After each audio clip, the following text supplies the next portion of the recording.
they come out and they start foraging. All right?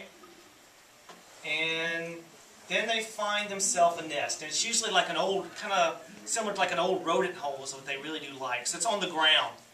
And we'll talk about recognizing this landscape so that way you can know where to try to enhance the habitat. But like an old rodent hole, and then they'll find the nest, and then they start making, you know, little workers. So they're, like I said, they're much more social. And then the workers go out and start harvesting and bringing back the resources to the hive, and the queen just keeps on going, turning it out.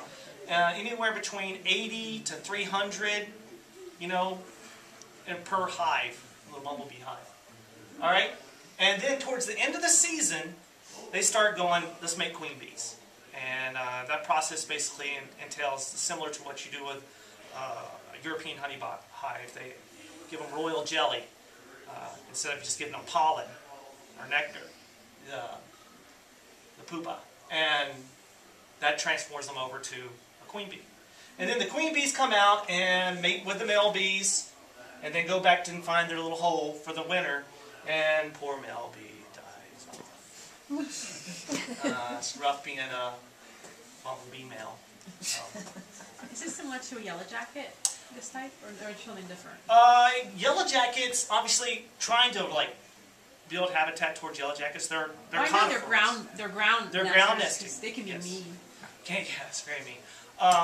People often talk about, hey, what if I try to, you know, do things towards wasp or, you know, aren't there pollinators? I was like, yeah, they will go out and pollinate. They don't have the hairy bodies and they're not built for pollination.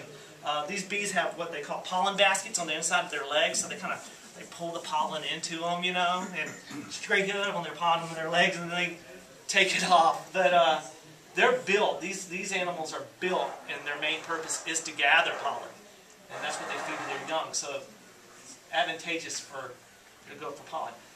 Wasps, hornets, yellow jackets. Yellow jackets actually invade European honeybees' nests. That's why you see the little guard up there, because they look very close to it. They look very similar. They kick that yellow jacket out. They're carnivores. That's why you see them on your steaks and your salmon when you're eating. They're looking for that meat, but they're going to take whatever they can get. That's why you see them on flowers.